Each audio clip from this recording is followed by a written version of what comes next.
Lalu apakah mungkin kamera Sony ZV-10 ini tuh bakalan bertahan di tahun-tahun berikutnya? Kalau misalnya memang benar keluar Sony ZV-10 Mark II yang nanti seperti yang dirumorkan itu bakalan menjadi kamera vlogging yang mungkin best.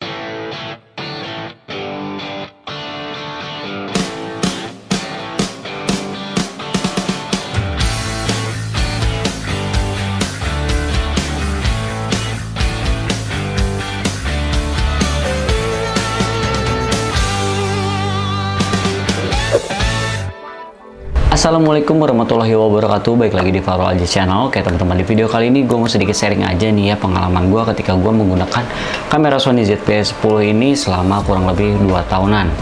Nah, kamera Sony ZV-10 ini kan di tahun 2022 ini kan gue pakai pindah ke Sony ZV-10 ya teman-teman. Dari Sony A6000 gue langsung pindah ke Sony ZV-10, dimana kamera ini tuh dulu susah banget ya untuk didapatkannya karena katanya susah banget gitu ya, tapi kebanyakan itu dapetnya warna putih dan warna hitam itu sangat susah katanya ya, tapi sering berjalan waktu ya udah ada di stok juga. Nah, pengalaman gua mau sedikit mengulas aja ya tentang kamera Sony ZV-10 juga ya.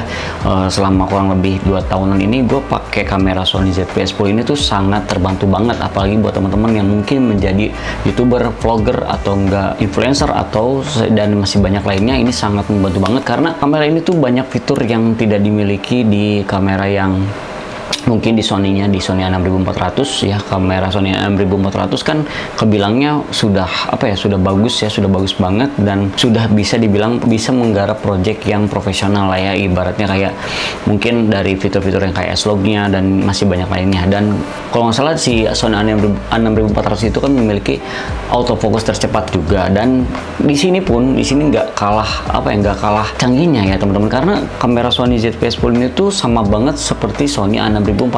Jadi dalamannya tuh plek-plek banget, tapi ada fitur yang tidak dimiliki di Sony A6400 teman-teman, yang itu yang terupdate-nya lah istilahnya. Nah, Sony ZV-10 ini tuh punya fitur product showcase yang tidak dimiliki di Sony A6400 ya. Ini sangat memudahkan banget buat teman-teman yang mungkin menjadi reviewer, karena kalau misalnya product showcase-nya diaktifkan seperti kita ngangkat kayak gini dan dominannya di depan, ini bakalan fokus di produk yang kita angkat teman-teman. Dan kalau misal Sony A6400 ini pasti nge-lock di face atau enggak di eye trackingnya ya. Nah, ini kalau misalnya di Sony ZV kita nggak perlu nutupin muka seperti ini udah fokus banget di produknya, tinggal begini aja udah di produknya. Dan kalau misalnya kita tidak diaktifkan ya sama banget seperti Sony A6400 nge-lock di sini. Nah, ini salah satu fitur yang gua suka juga di Sony ZV-10. Dan kalau misal di Sony ZV-10 itu sudah ada beauty-nya ya teman, efek beauty, soft beauty. Jadi pori-pori kita itu mulus banget ya, kayak ibaratnya mungkin efek-efek filter IG kayak gitu ya. Jadi lebih mulus banget lah. Pokoknya ini sama banget lah kalau misalnya dari fitur yang lainnya sama banget seperti Sony A6400 ya teman-teman. Jadi ada S-Log 2-nya, S-Log 3 ya. Terus bentuk low light-nya menurut gue juga ini cakep banget juga dan sudah sampai 4K juga. Dan yang paling penting itu tidak overheat ketika kita nge-record selama kurang lebih setengah jam ya. Gue juga kalau nge-record pakai ini 15 menit sampai 30 menit gue pernah di record 4K dan alhamdulillah aman banget teman-teman, tidak sampai overheat. Di tahun 2024 ini tuh sepertinya Sony ZV-10 itu banyak banget yang diminati ya teman, banyak banget yang mencari juga dan banyak membandingkan dengan Sony A6400. Banyak juga yang bingung memilih kameranya itu mending kamera Sony A6400 atau kamera Sony ZV-10. Nah, menurut gue itu sama aja ya teman-teman. Untuk dalamannya kalau misalnya kalian mencari quality ya, kualitas ya, mencari kualitas hasilnya, kalau menurut gue Sony A6400 dan Sony ZV-10 itu sama banget hasilnya teman-teman ya, karena plek-plek banget sama Sony A6400. Jadi kalian kalau jangan membandingkan hasilnya bagusan Sony A6400 atau Sony ZV-10, karena hasilnya sama banget teman-teman. Beda dari bodinya aja ya. Kalau misal Sony A6400 dia memiliki body yang mungkin build quality-nya emang lebih bagus ya, lebih berat dan lebih kokoh juga, lebih besar. Dan kalau Sony ZV-10 itu dia punya bodi yang kecil, yang ringkas banget dan tidak memiliki viewfinder ya. Jadi kalau menurut gue ini lebih peruntukannya di video ya teman-teman, untuk vlogging juga.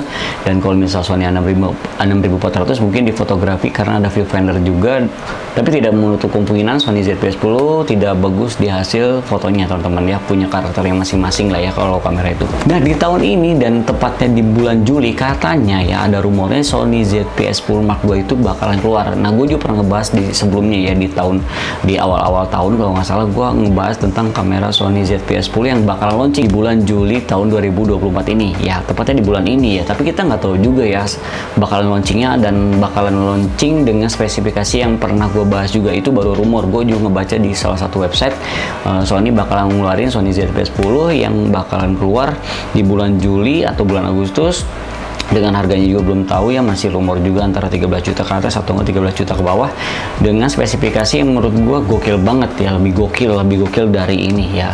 Kalau misal dilihat itu disetarakan, bisa jadi setara sama Sony A6700 yang baru keluar di tahun kemarin di bulan Oktober teman-teman. Jadi menurut gua kalau misalnya memang bener keluar Sony ZV-10 Mark II yang nanti seperti yang dirumorkan itu bakalan menjadi kamera vlogging yang mungkin best ya, entry level yang menurut gua best banget gitu ya, dengan kualitas, dengan spesifikasi yang udah canggih banget ya, sudah dilengkapi dengan AI juga.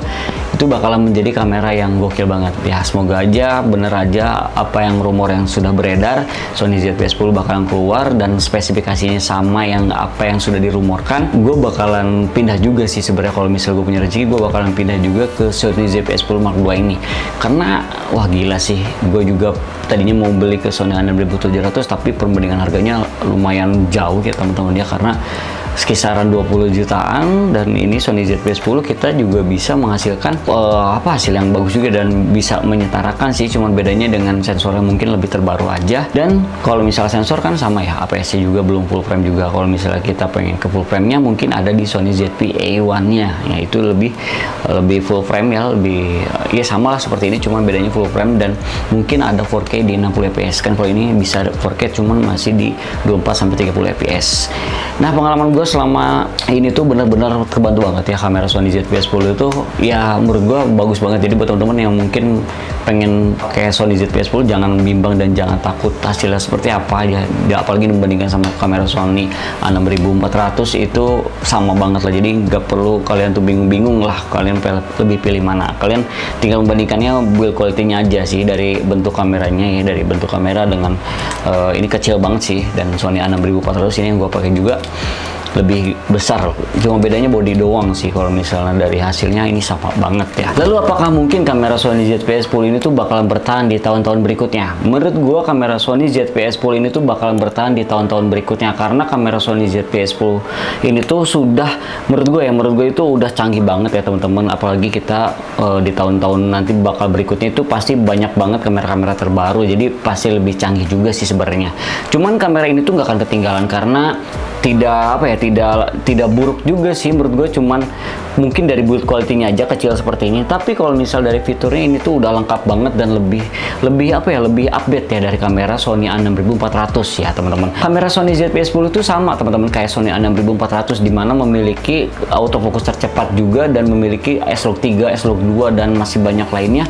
Dan kamera ini tuh lebih terupdate dan lebih punya fitur terbarunya ya teman-teman, seperti misalnya punya stabilizernya, electrical steady shoot-nya, jadi kita nggak perlu gimbal. Nah terus juga punya product showcase yang dimana kita memudahkan ketika mereview suatu barang atau enggak kita mau vlogging, itu enak banget teman-teman. Jadi bisa ada beauty-nya ya, ada efek-efek kayak gitu kayak Instagram mungkin. Kalau misalnya teman-teman mungkin suka kayak biar si wajahnya tuh mulus gitu, mungkin teman-teman apalagi cewek yang selebgram atau enggak vlogger, itu sangat membantu banget ya teman-teman. Apalagi kalian sukanya nge-YouTube misalnya nge-vlog kemana-mana. Nah, mungkin teman-teman yang pengen lihat hasilnya seperti pakai kamera Sony ZV-E10 tuh kalian bisa langsung lihat aja channel YouTube gue. Itu di situ gue kebanyakan menggunakan kamera Sony ZV-E10 ya teman-teman, mulai dari vlogging, terus juga mulai dari POV, weddingan tanpa stabilizer gitu, gue pakai Sony ZV-E10. Kalian bisa langsung lihat aja, kepoin aja channel YouTube gue, itu semua hampir keseluruhan gue pakai Sony ZV-E10 ini.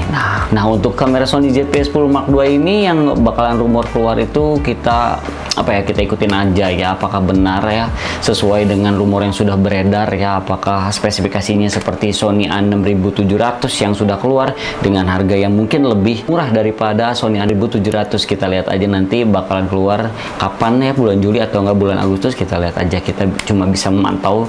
Kita berharap aja semoga Sony ZV-E10 Mark II ini bakalan lebih murah dari Sony A6700 tapi lebih gokil spesifikasinya. Oke, mungkin segitu aja video kali ini, semoga bermanfaat untuk kalian semua. Mohon maaf jika ada kesalahan kata.